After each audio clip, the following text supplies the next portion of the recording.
क्या? बात करेंगे उसी पर। जी ठीक है। तुम मिले हो ना शैलेंद्र से? हाँ जी मिला हूँ। कितने दिन रहे थे ओशोधारा में तुम?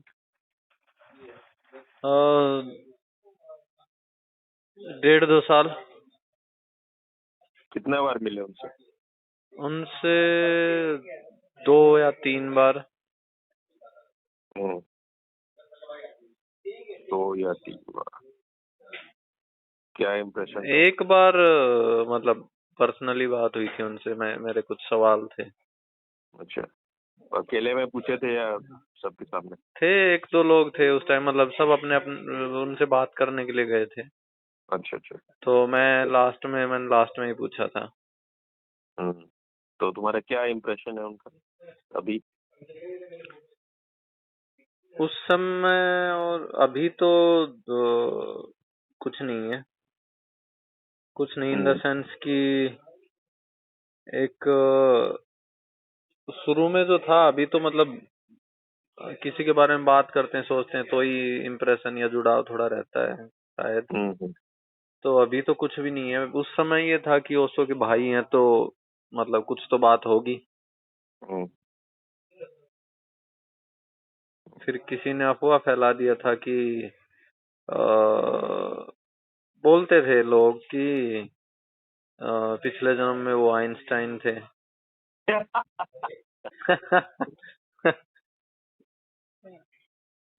पिछले जन्म में गधे नहीं थे आइंस्टीन।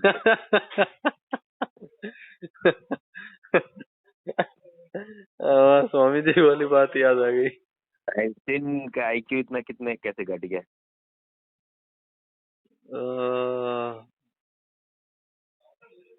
वो तो क्या बताएं। खैर आईक्यू तो बुद्धि का होगा ना।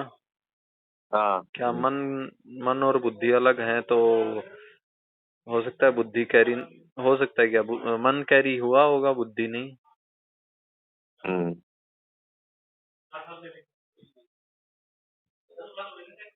और क्या अफवाह?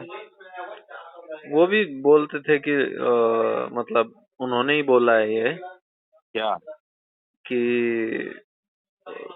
वहां पे एक पास्ट लाइफ रिग्रेशन करके एक प्रोग्राम था। अच्छा।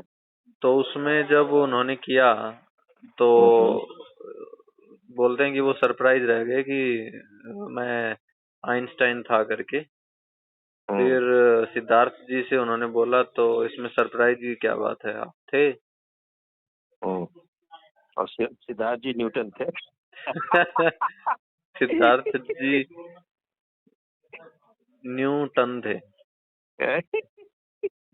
नए टन थे, नए न्यूटन। रिकॉर्ड नहीं किए? किया है। कहे कि जो स्पॉन्टेनियस होता है वो फिर भी तो उसमें नहीं हो पाता है ना। हाँ हाँ किया है।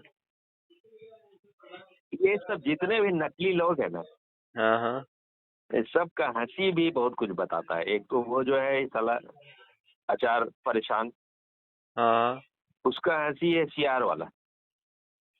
तो सियार की तरह हंसता है, देखोगे तुम, कोई उसमें रियल नहीं होता है। एक तो होता है कि जिसको कहते हैं अंग्रेजी में होलियर देन दाउ। हाँ हाँ हम जो है बहुत ऊपर कहीं बैठे हुए और सब कीड़ा मकोड़ा है, तो हंसी में वैसे ही व्यंग होता है, मतलब कोई इनोसेंस नहीं है उसके हंसी। और ये भी जो है शैलेंद्र जी, इनके भी हंसी में हाँ हाँ वो जैसे होता है कि स्वामी जी इसको यूज भी किए थे। अब तो खैर वो किसी और के बात का मतलब नहीं है, खुद ही समझ में आता है। उनके लिए यूज किए थे हिज मास्टर्स वॉइस। HMV जो होता है उसका फुल फॉर्म यही होता है, हिज मास्टर्स वॉइस। हाँ हाँ तो मतलब ओशो का कार्बन कॉपी। अब इससे ज्यादा पतन और क्या हो सकता है कि तुम कोई, भाई तुम जो भगवान बनाया है, परमात्मा जो बनाया है, तुम वो होते तो कुछ भी होते उससे बेहतर था।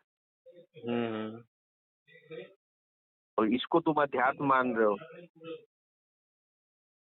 अब उसमें भी वो अपना बोल रहे थे कि भाई वो जो ले रहा था इंटरव्यू, अब जो भी हो वो आदमी, पता नहीं उन्हीं लोकल आदमी था या बाहरी कोई था, वो बोला कि आपका आवाज ओशो से बहुत मिलता है, तो वो बोले कि हमको तो नहीं लगता है, दूसरे कोई कोई भाई का ज्यादा मिलता है। शुरू शुरू में हमको भी लग रहा था जब वो पहली बार वहाँ गए थे, वो कौन सा जगह है नेपाल में जो है, चितवन। अच्छा। तो जो उसमें जो डिस्कोर्स उनका सुनाया था, वो हमको लग रहा है कि वो उनका बेस्ट होगा, वही सुनाता होगा। उसमें थोड़ा रिकॉर्डिंग कुछ उस ढंग से किया होगा जिसमें रस में थोड़ा लगे ज्यादा, तो नए लोगों को वो सुनाता होगा अपना। तो अब पहले एक होता है कि देखो, जो लोग इस दुनिया में जाता है, सो कॉल्ड अध्यात्म की दुनिया, वो काफी इम्प्रेनेबल लोग होता है। इनफ्लेमेबल, इम्प्रेशनेबल मतलब इम्प्रेशन बहुत जल्दी उसके अंदर बन जाता है। और एक वर्ड होता है गलेबल, बहुत होता है। हाँ हाँ। और उसको बेवकूफ बनाना थोड़ा इजी, क्योंकि वो थोड़ा हृदय से जीने लगता है, तो वो हमेशा पॉजिटिव खोज रहा है जगह। तो जब हम पहली बार सुने तो हमको उनके सुन के मतलब अच्छा इम्प्रेशन बना उनका, कि लगा कि भाई ओशो जैसा कोई बोलता है। हाँ हाँ। मतलब इनका भी ऑरेटरी पावर जो है ओशो वाला है। हाँ। अब तुम लगातार सुनते रहोगे, क्योंकि उस समय तो आस्था में इनका रोज आता था। शायद एक दिन शैलेंद्र का आता होगा, एक दिन सिद्धार्थ का। नहीं, मैंने कभी नहीं सुना। नहीं, हम सुनते थे उस समय, क्योंकि अच्छा। मेरा तो इंटरेस्ट अध्यात्म में ही सिर्फ था। हाँ। तो अपना जब था, क्योंकि इन लोग का डेली होता था, तो मतलब सिद्धार्थ का तो ज्यादा नहीं सुनता हूँ, कभी कभी सुन लेता हूँ। इनका सुनते, अच्छा। इनका हमको बहुत दिनों तक लगा कि इनमें कुछ बात है, तो इनको सुनते रहे बहुत। लेकिन फिर धीरे धीरे लगने लगा कि सब सब वही बिल्कुल कार्बन कॉपी है। वही आदमी को कुछ अपना होगा, तो वो आदमी पहले तो तुम अगर शून्य हो गए, निर्विचार हो गए, फिर ओशो कहाँ उसमें रह जाएंगे, तुम उससे मुक्त हो गए। ओशो से जो भी तुम सुने पढ़े हो वो भी खत्म हो जाएगा। इसीलिए विवेकानंद एक बात बोलते थे कि बहुत बड़े पेड़ के नीचे होता है ना, बरगद का पेड़ है, उसके नीचे जो भी पेड़ होगा वो छोटा ही रह जाता है। तो इसलिए कोई भी आदमी में वास्तविक उसके अंदर जो, क्योंकि जिस चीज को ओशो एम्फसाइज बहुत किए हैं, rebelliousness, rebel the very salt of this earth, very salt of this, rebel the very salt of this earth, उनका एक किताब भी है।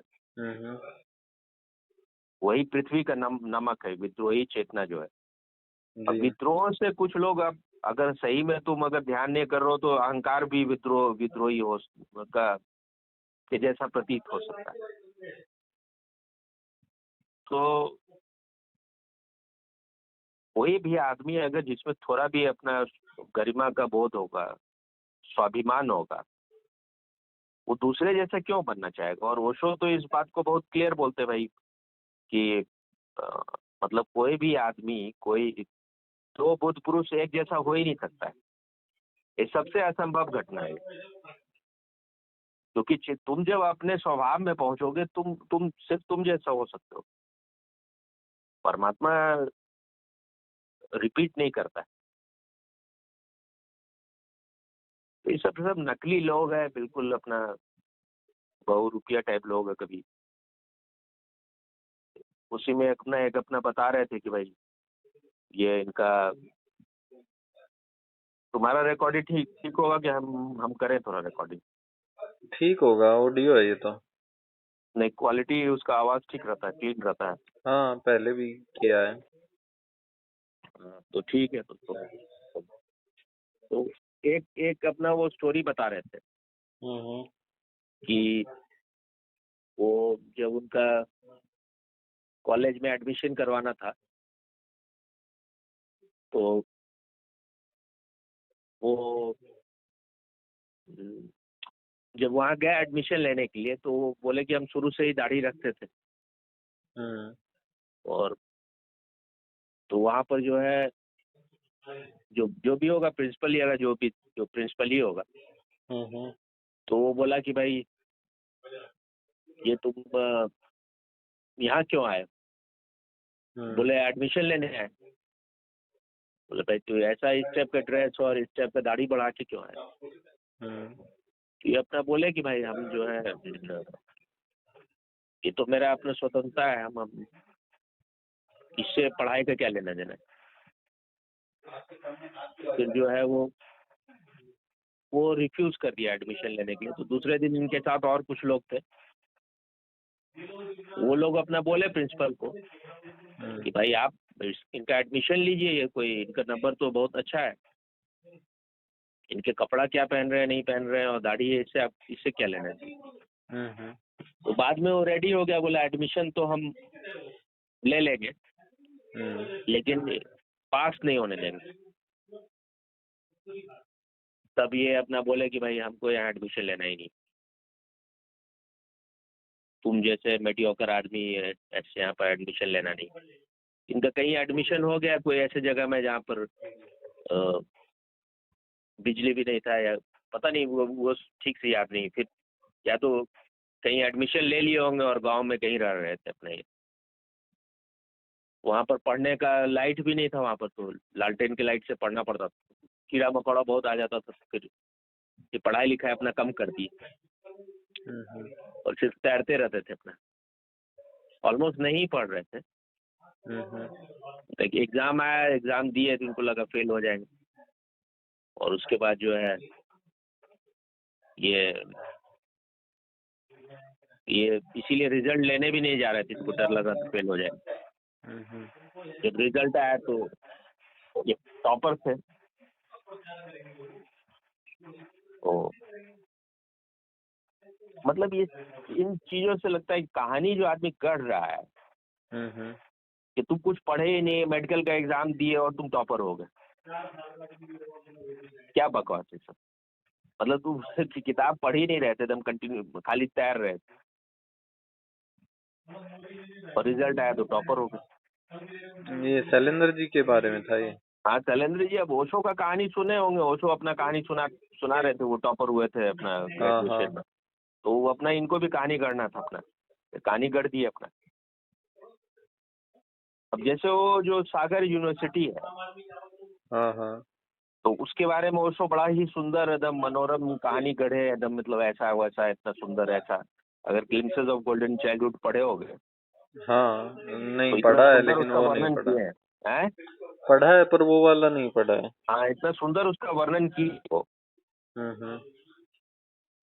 तो कोई भी आदमी एकदम मेस्मराइज हो जाएगा, हिप्नोटाइज हो जाएगा कि क्या यूनिवर्सिटी।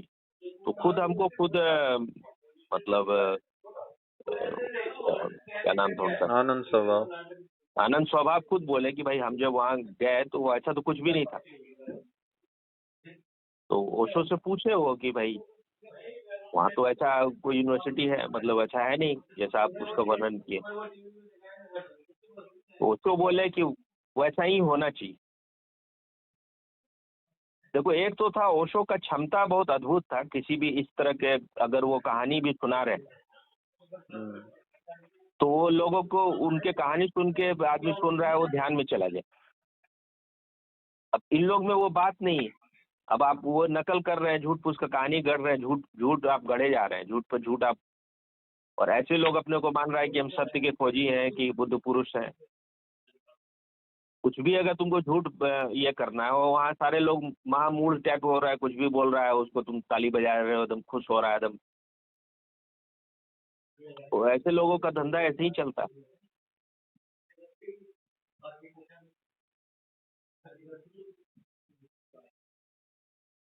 उसमें कई बात जो बोल रहे थे जो बिल्कुल फैक्चुअली बिल्कुल एकदम गलत था। अब लग रहा है कि आदमी एकदम झूठ से भरा हुआ है। एक अपना बोले कि वो बोला कि वहां पर आश्रम में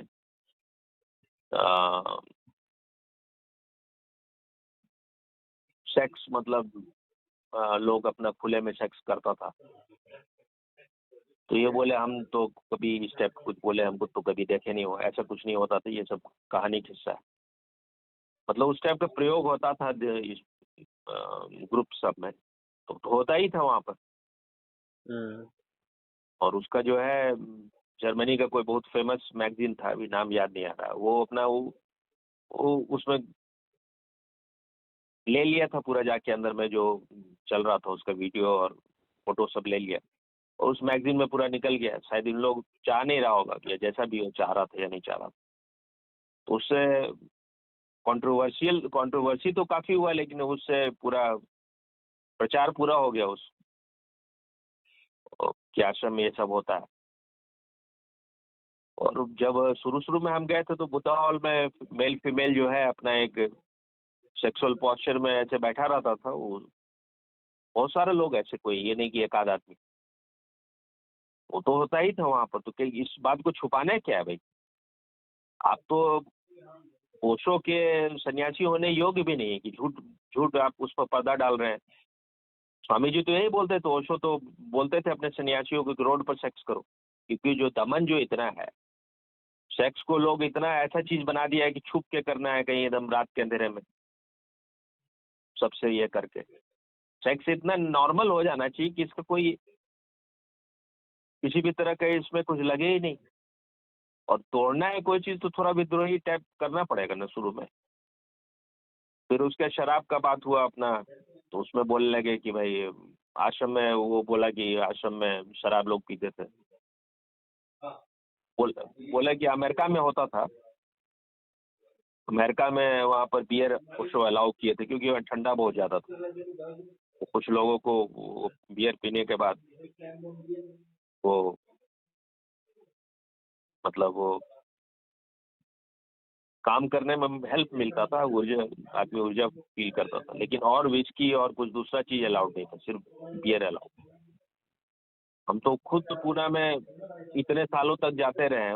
उस मीरा उसका एक दो गेट है, तो जो मेन हॉल, मेन जो आश्रम है उधर, और दूसरे साइड में मीरा उसको बोलते हैं। तो उसमें बियर बार मतलब उसमें बियर वाइन बार होगा जिसका नाम था शायद उमर खयाम। वहाँ तो मिलता ही था। और जितने ओशो के लोग सब हैं, अब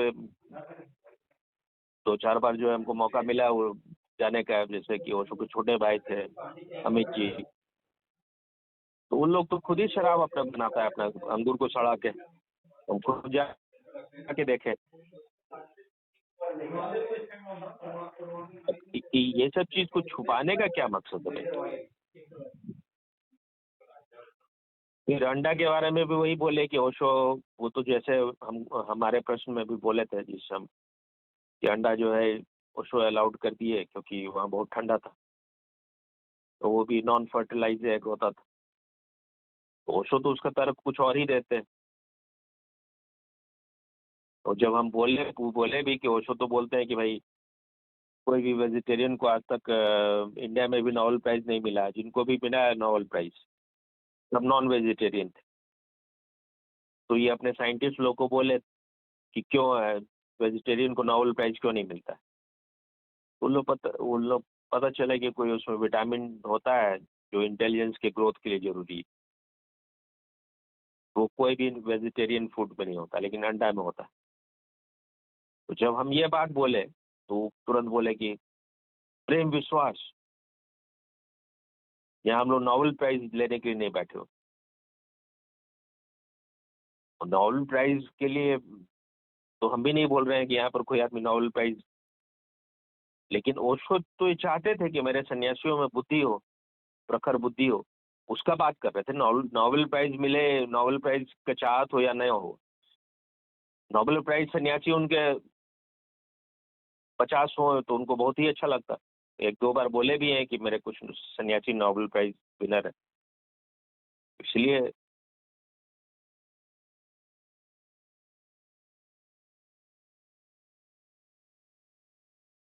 तो अभी कुछ दिन पहले वो कुछ बोल दिए थे कुछ अ, हिंदुस्तान का ऐसा बुरा हालत है यहाँ के कुछ तथाकथित सन्यासियों के वजह से। लोग सब से कुछ साधु लोग, सन्यासी नहीं, तथाकथित साधुओं की वजह से। तो इससे कुछ लोग काफी नाराज हो गया था, तो इनको माफी मांगना पड़ा था। वो वीडियो हम देखे तो उसमें काफी डरे हुए टाइप लग रहे थे। तो या आप बोलिए नहीं वो सब जिस जिस चीज को फिर आपको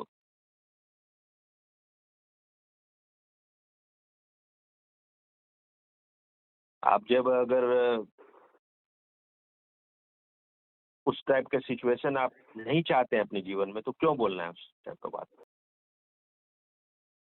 इस सत्य के खोज में तो नो यहाँ के कोई साधु सन्यासी भी नहीं है, ज्यादातर सब उनको भी अपना अहंकार है, और आप भी अपना बोल रहे हैं ये सिद्ध करने के लिए कि आप श्रेष्ठ हैं उनसे। अब ओशो जो बोल रहे हैं उसी को तोता की तरह बोलने से आप थोड़े ओशो हो जाइएगा।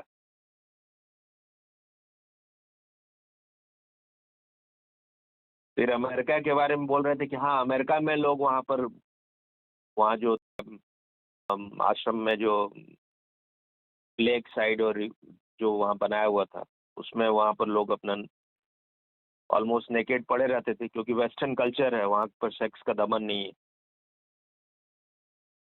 अब इन लोगों को लगता है ज्ञान का काफी अभाव है बहुत सारी चीजों में। इन लोग वेस्ट को ऐसे प्रोजेक्ट करता है जैसे वेस्ट एकदम स्वर्ग है, जबकि अमेरिका में दुनिया में सबसे ज्यादा रेप होता है।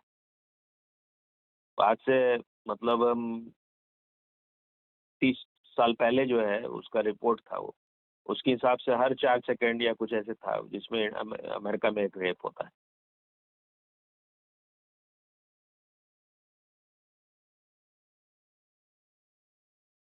अगर दमन नहीं है और अमेरिका एकदम सेटिस्फाइड है तो इतना हर तरह का एकदम जो पॉर्न मूवी बनता है एकदम इतना परवर्टेड, और सब तरह का छोटे छोटे बच्चों का शोषण होता है, लड़की का शोषण होता है, और जो इस्लाम में जो रोग है वो सब तो यहाँ भी सारा सेक्स का जो भी परवर्शन है, आखिर क्यों है उतना?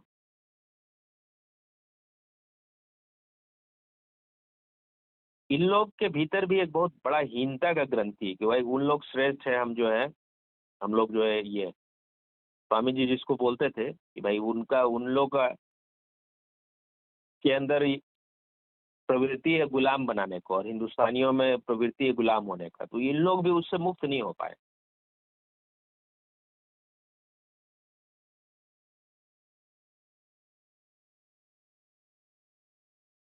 क्या ख्याल? इतना क्या बोले? जो बोली गई हैं चीजें, जो बोली हैं, क्या जो बोले? बोली हैं चीजें ओशो ने, हाँ, उन चीजों पे मनन के बजाय ऐसी चीजों को सिर्फ ध्यान के लिए यूज कर लिया कि हाँ बस ये तो सुनने के लिए बोला है, और हाँ। बाकी चीजें जैसे मान लो इंडिया के बारे में यार बाकी चीजों के बारे में बोली गई, उनको उस तरह से यूटिलाइज कर लिया कि चलो हाँ इनके बारे में आप कुछ नेगेटिव या ऐसा बोल सकते हो, वो सही है। नहीं, तुम्हारा बात समझ में नहीं आया, थोड़ा आवाज भी थोड़ा जोर से बोलो, और क्या बोले नहीं समझ में आया। जैसे ये बात है कि भारतीय हैं वो गुलाम, उनकी मानसिकता ही गुलाम है, हम्म। तो ऐसी बात को तो मतलब साइड कर दिया जाता है ना, ऐसी बातों को तो। हम्म। और जो फॉरेन के दूसरे देशों के बारे में या पश्चिम के बारे में जो अच्छी बातें बोली गई हैं, वो तो उसको तो फॉरेनर्स को अट्रैक्ट करने का एक जरिया मानते हैं। हाँ। उस वजह से उसको तो बढ़ावा दे के बोला जाता है और इनको साइडलाइन कर दिया जाता है। तो वो भी तो एक देखो, तरीका ही है। आदमी जो है बहुत कॉम्प्लेक्स जीव है, और वो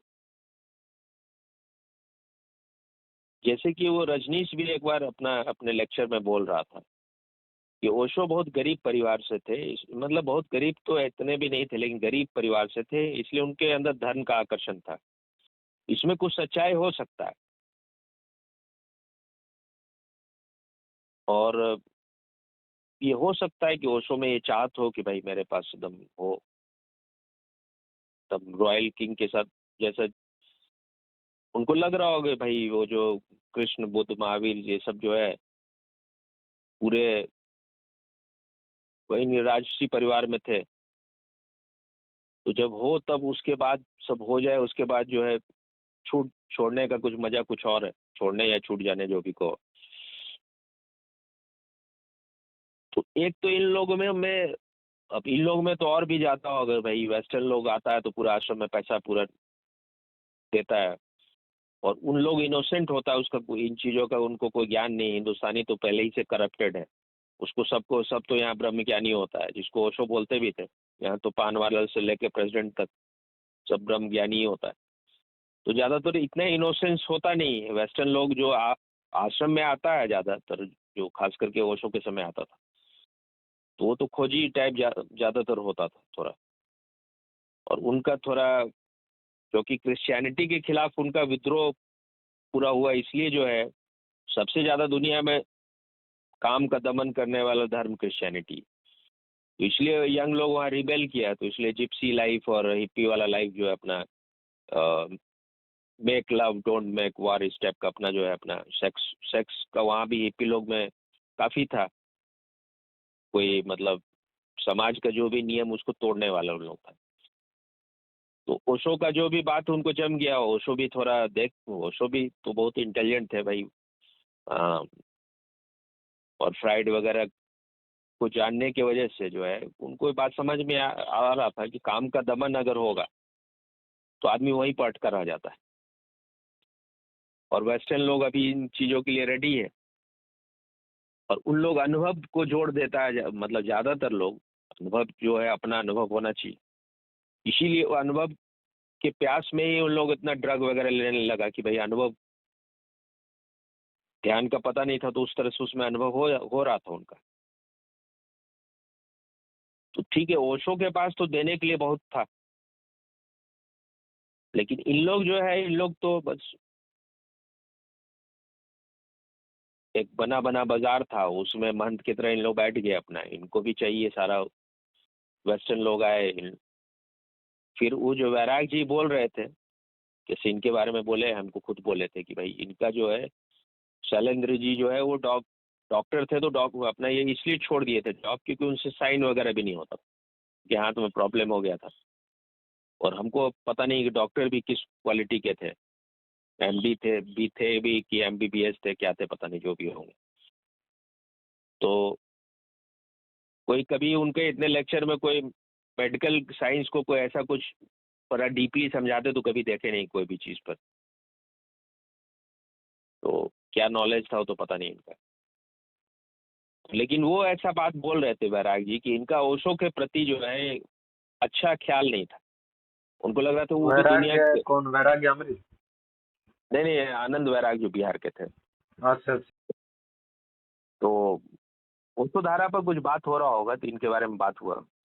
हम अपना बोले होंगे कि भाई ओशो के भाई कैसे उसमें फंस गए, ओशो के साथ रहते हुए भी जो है, जो वहीं जन्मा और जो ओशो को देखा, वो ऐसे आदमी के साथ फंस गया जो कि बिल्कुल मेडियोकर है, कोई भी उसमें क्वालिटी कुछ नहीं है ऐसा। अरे कोई जॉब बहुत अच्छा करने से थोड़े कोई बड़ा भारी आध्यात्मिक आदमी हो जाता है।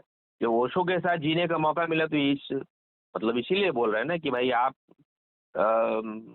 गंगा नदी से सीधे नाली में घुस गए, और जो आदमी नहीं जिया है, ओशो को नहीं जाना है, उसका तो समझ में भी आता है। लेकिन कितने ओशो के मित्र और कितने ओशो के जो शिविर संचालक थे, सब वहां जा जाके कैंप कर रहे थे, और ये तो खैर उसके मतलब उस गैंग के पार्टी हो गए। तो वो अपना बोल, हम पूछे उनसे कि ऐसा कैसे हो गया कि ये भी फंस गए, ओशो के भाई भी फंस गए, वो इतना साल आश्रम में रहे होंगे। तो वो बोले कि उनका ओशो के बारे में कोई अच्छा ख्याल नहीं था, वो उनको लगता था ओशो भी दुनिया को बेवकूफ बनाए, तो उनको लगा कि हम भी बना सकते हैं। और फिर क्योंकि डॉक्टर तो थे नहीं, रह नहीं सकते थे, अब साइन ही नहीं होता था, तो उनको भी कुछ चाहिए था भाई ना, सुख सुविधा तो सब चाहता है। तो उनको लगा कि आश्रम से शायद इनको निकाल वकाल भी दिया था कुछ अपना, तो कोई आश्रम में भी इनका कोई ऐसा नहीं था। तो जब इस सिद्धार्थ जी ऑफर किए होंगे तो इनको लगा ये ठीक है, जीवन का सारा जो सुख सुविधा है वो भी मिलेगा।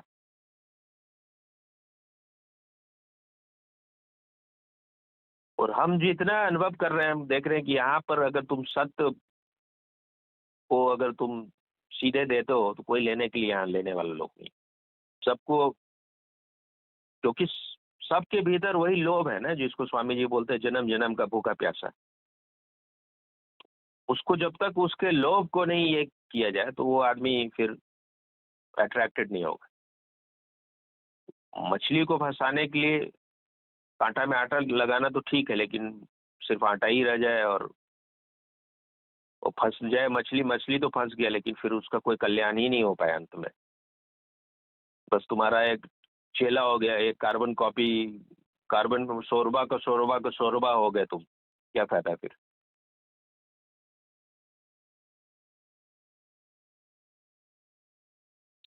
ओशो में बात था, इन लोग में वो कोई बात नहीं। इन लोग के साथ जो लोग शिष्य बनता है वो बस महालोभ से पीड़ित लोग है। उसको लग रहा है कोई मिल जाए जो कोई हमारे सर पर हाथ रख दे और मेरा एकदम सब चक्कर सब खुल जाएगा एकदम। जैसे मियाँ लोग का है कि 72 हूर चाहिए स्वर्ग ही के लिए। अभी अभी अभी सुन रहे थे थोड़ा देर पहले, तो पाकिस्तान में एक महिला है इंटरव्यू ले रही थी, वो लेते रहती है हमेशा, तो कुछ पूछ रही थी अपना फिलिस्टाइन युद्ध और इजराइल वगैरह का जो हो रहा है, तो वो बोला कि भाई मतलब मुसलमानों को वहाँ लड़ना चाहिए जाके और लड़ के मरना चाहिए। तो वो अपना बोली कि भाई सिर्फ मरने का बात क्यों करते हो बस। तो वो आदमी बोला कि भाई मुसलमान बहुत जी लिया है, मुसलमान तो बना ही है कुर्बानी की। मतलब ये सब रिटार्डेड लोग हैं, परवर्टेड ब्रेन है, इंटेलिजेंस कुछ है नहीं बिल्कुल। उसके बाद एक महिला से पूछी कि भाई महिलाओं में ज्यादा मतलब हिम्मत होता है या पुरुष में, ऐसा कुछ मतलब ज्यादा कौन गलत काम करता है।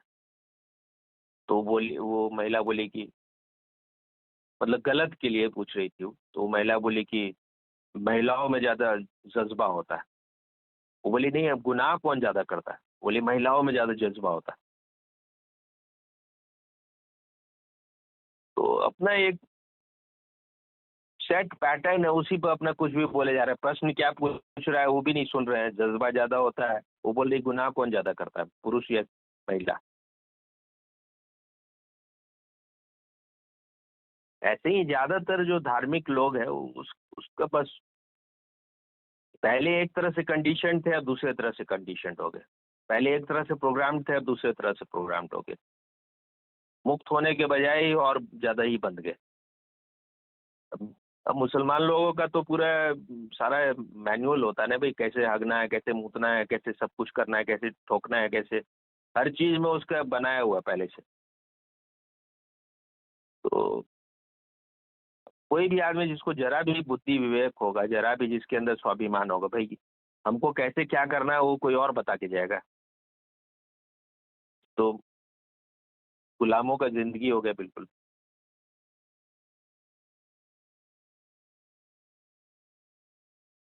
अब कल बात करते हैं। अब तुमको जो बोलना है फाइनल बोलो फिर।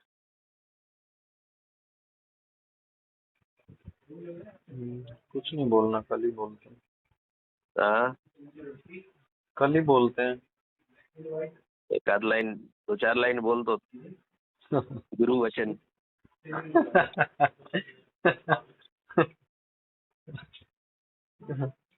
गुरु गुरु ब्रह्मा गुरु विष्णु गुरुदेव महेश्वर। ऐसा कोई क्या लाइन बोले? नहीं, कोई लाइन नहीं है गुरु के पास। क्या बोले? कोई मौनम स्वीकृतम लक्षणम, गुरु मौन रहना चाहते हैं। जो भी हम बोले शैलेंद्र जी के बारे में, तुमको क्या लगा था? है वो चीजें पहले भी, कुछ चीजें पहले ही बताई हैं आपने, मतलब वो नहीं, जो सबसे जो मेन बात है नोबेल ना भाई, प्राइज सबसे वाला। तो मेन बात है कि सिद्धार्थ जैसे ठग के साथ जो इतने साल टिक गया है, तो वो आदमी कैसे निर्दोष हो सकता है? और उनकी पत्नी प्रिया तो बिल्कुल ही एकदम ठग्गू लगती है एकदम। वैसे स्वामी जी बोलते हैं कि पहले ये सब ठीक था, लेकिन बाद में शैलेंद्र के चक्कर में, सिद्धार्थ के चक्कर में पड़ के सब खराब हो गए। खराब अगर हो गया तो कुछ तो पहले से ऐसा होगा, तभी तो हो गया खराब ना। तुम्हारे अंदर अशुद्धि होगा काफी, कुछ वासना होगा, ज्यादा महत्वाकांक्षा होगा, तभी तो उस किसी ऐसे के चक्कर में पड़ गए। गुरु बनने का चाहत जरूरत से ज्यादा होगा क्या? कहीं धुआं है तो लकड़ी थोड़ी तो गीली होगी। क्या बोले? लकड़ी, आग जल रही है, धुआं है तो लकड़ी में थोड़ी तो सीलन होगी ना। हम्म। जब स्वामी जी एक बार बोले थे ना, अब हमको बात लगता है कि स्वामी जी बोले थे, जब साहिल बोला कि आलोक के लिए सबसे अच्छा है कि मतलब गुरु बन जाए, स्वामी जी बोले ये इतना मूड नहीं। अब ज्यादातर लोग, इन लोग मूड जरूर होगा, कोई भी आदमी जो इस टाइप का एक्टिंग करके बैठा हुआ है गुरु बन के, अपने सहजता को छोड़ के,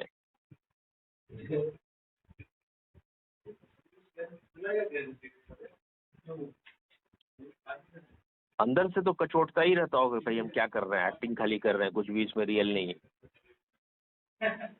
अगर थोड़ा बहुत कचोटेगा तो कुछ तो असलियत बाहर आएगी ना, कुछ तो ईमानदारी ज्यादा आएगी। कुछ है ही नहीं, कुछ विद्रोही। मतलब अब तो आदमी, एक तो बात ये भी है ना भाई, अब तुमको, अब जो तुम कहीं कुछ निकल जाओगे, वो सब चीज छोड़ दोगे तो सारा धंधा तो खत्म, सारा जो इतना लोग, इतने फॉलोअर लगे, वो सब खत्म हो जाएगा। तुम, क्योंकि फॉलोअर भी झूठे होते हैं, ऐसे गुरु भी फिर झूठे होते हैं। अगर शिष्य झूठा नहीं होगा तो गुरु झूठा कैसे होगा? तो अब जैसे कि ओशो इस पर कहानी सुनाते थे, जैन कई लोग मुनि उनसे एकांत में मिलने आता था, ध्यान के बारे में पूछ रहा है, तो ओशो बोले भाई जो तुमको खुद ही ध्यान नहीं कर कुछ पता है, तुम दूसरे को क्या बताते रहते हो? तो उसमें जो है कोई बोला होगा उसको, शायद कुछ ओशो बोले होंगे तुम छोड़ दो ये सब मुनि उनि का काम। तो बोले कि हमको तो कोई चपरासी का भी नौकरी नहीं देगा। मुश्किल तो ये हो जाता। और जब पत्नी किसी की होती है तो आदमी का गिरने का चांसेस बहुत ज्यादा होता है, क्योंकि औरतों का तो ज्यादा ही होता है ना चाहत। अभी यशोधारा में ये भी गए थे कि मेरे जो पटना के प्रशांत योगी है, उनको लग रहा है इसमें इनकी पत्नी का बड़ा रोल होगा, क्योंकि लोग जब इतना इन्वेस्टमेंट करता है कि भाई तुम इतना ध्यान किए, इतने सालों तक उसमें लगाए, तो कुछ उसका माल भी तो आना चाहिए ना, कुछ मक्खन भी तो मिलना चाहिए। तो अब वो इतने सारे लोग बैठे हुए हैं, सबको एकदम धन धन का वर्षा हो रहा है, तुम्हारा कुछ नहीं हो रहा है। तो स्वामी जी के छोड़ के अपना चले गए इन लोग अपना ओशोधारा में गुरु बन गए। हमको छोड़ के तो जितने स्वामी जी के साथ थे सब चले गए थे, हम तो कभी नहीं गए ना, हमको कभी कोई चाहत हुआ। इसीलिए तो स्वामी जी बोलते थे ये बिल्कुल निर्दोष साधक, जैसे ध्यान और आलोक दो एक मतलब पर्यायवाची, एक ही चीज का दो नाम। अब देख के हमको लगता है कि भाई जब आदमी सच में ध्यान करेगा, ईमानदारी से स्वयं को जानने की कोशिश करेगा, और उसमें जो था बस ओशो जो बोलते थे हम उसको, स्वामी जी बोले कि तुम मेरे एक एक शब्द को पी गए। ओशो के साथ भी मेरा वही एटीट्यूड था कि वो क्या बोल रहे हैं भाई, वो उनका जो है वो बोल रहे हैं भाई, उस इशारा है चांद की तरफ, उंगली पकड़ के तुम बैठ जाओ। उनको भी तुम बंधन में बांध रहे हो, खुद भी बंध रहे हो।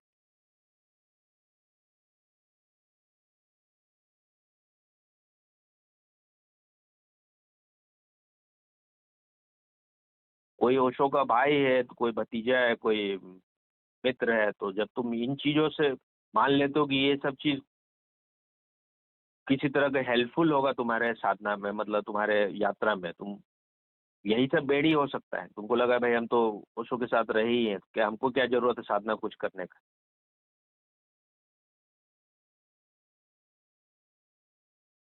इसीलिए लोगों को जाना पड़ता है इधर से उधर, इधर से उधर, मतलब जे कुत्ता दर दर फिरे ते दर दर दूर दूर हुई, क्योंकि उसको लगता है भाई यहाँ नहीं मिला वहां मिल जाएगा। एक जगह से दूसरे जगह लोभ के वजह से भागा जा रहा है। जब ओशो के साथ तुम थे, फिर कहीं और जाने का क्या? अगर नहीं कुछ हो पाया तो उसका मतलब तुम्हारे में कमी है, तुम्हारे में मैच्योरिटी नहीं है, तुम उसके लिए पात्र ही नहीं हो।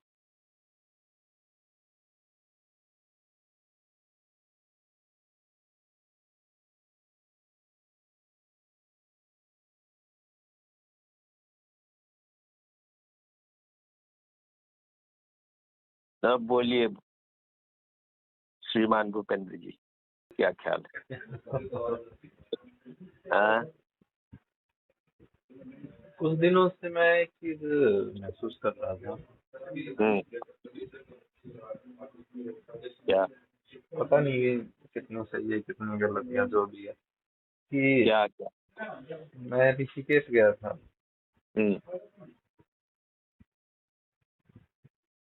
और यहाँ आने से पहले 3 दिन के लिए कैंप था एक, हाँ, यहाँ मतलब मतलब अभी जाओ। पठानकोट, मतलब अच्छा। हाँ धर्मशाला। हम्म। तो उस चीज को लेके बीच में सवाल भी थे, आपसे शेयर भी करना था। हम्म। खैर वो बात लंबी हो जाएगी तो उसको कल पूछूंगा, हाँ हाँ। कल करेंगे उस बारे में। हम्म। तो अभी पेंडिंग ही छोड़ देते हैं, तो 2-4 लाइन कल ही बोलेंगे। हाँ हाँ।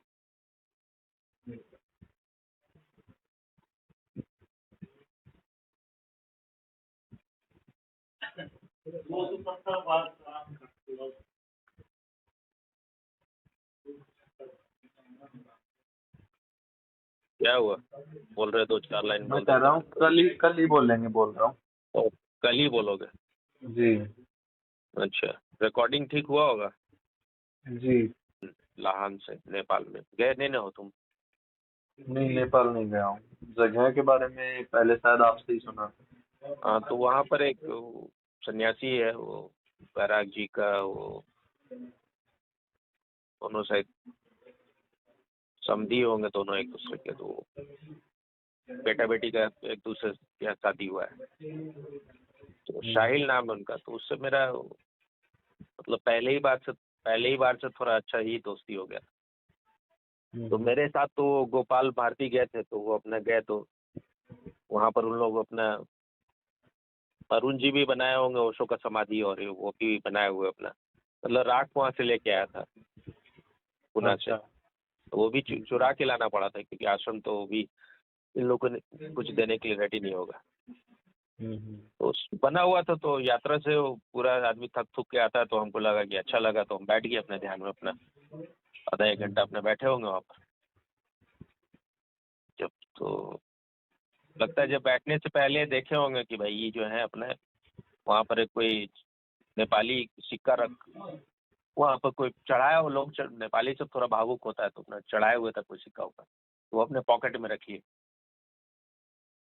बाद में हम बताए शाहिल को कि भाई ऐसा ही किया। तो बोले जो जो मांगता है उसको वो मिल जाता है, वो सिक्का मांगे तो उनको सिक्का मिल गया, आप ध्यान मांगे तो आपको ध्यान मिल गया। वहां पर हमको लग रहा है वो या कोई और बता रहा था इन लोग के बारे में, ओशोधारा के बारे में। ये सिद्धार्थ जी बोलते हैं कि ओशो खिलाड़ी अच्छे थे लेकिन गोल नहीं कर पाए, और ये जो है गोल कर रहे हैं, मतलब ये बहुत सारे इनलाइटेड लोगों पैदा कर रहे हैं। मतलब कितना ज्यादा ये आदमी पाखंडी होगा, कितना बड़ा ठग होगा ये। एक तो तुम्हारे इनलाइटेड जितने लोग हैं सबके सब कचड़ा किस्म के लोग हैं, इनका इनलाइटनमेंट से क्या लेना देना है। ये भी सब अपने आत्मा को बेचा हुआ है। तुम तो महा चोर महा चूतिया टाइप आदमी हो गए, तभी तो ऐसा नाटक चल रहा हो कि भाई तुम इनलाइटेड आदमी पैदा करोगे। मूर्खतापूर्ण कुछ अपना विधि से भी इजाद कर लिए, और कुछ ग्रुप क्या बोल रहे हो वो जो उनका है सारा, क्या बोलते हैं सब समाधि जो तरह तरह का किए हुए है, उसको यहाँ पर बोलते ही थे वो ना, ये सदाशिव भारती झरती समाधि है वो निरति है, तो झरती कब निकालोगे? झरती मतलब जो झाड़ा जो हो जाता है ना, हाँ हाँ। वैसा भी कुछ निकालो, झरती उरती टाइप का। मतलब इतना मूर्खतापूर्ण बात है कि भाई ओशो से अगर गोल नहीं कर पाए तुम गोल करोगे। जब धंधा ही सब कुछ हो जाता है ना, सेल्समैन की तरह बने हुए हो, कुछ बेचना है तो यही सब करना पड़ेगा, नाटक सब। तुम सीधे बात करो भाई हम बहुत अच्छा काम कर रहे हैं, हम लोगों को इनलाइटन कर रहे हैं। ओशो खिलाड़ी अच्छे थे लेकिन गोल नहीं कर पाए। अगर वहां पर सच में अगर ओशो का सन्यासी होता वहीं पे पीटना चाहिए था। कहाँ ओशो, कहाँ राजा भोज, कहाँ गंगू तेली, ये सब शब्द भी अब अच्छा नहीं लगता बोलना, लेकिन तेली से मेरा यहाँ तो कोई जात का मतलब नहीं है, लेकिन इसमें तो जाता ही जाता है। लेकिन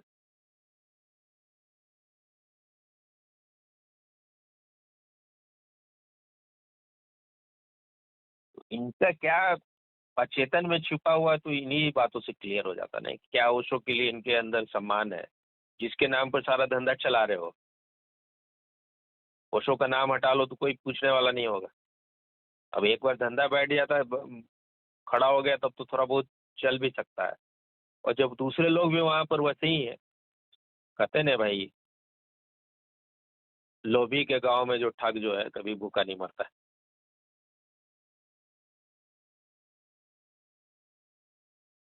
ठीक है।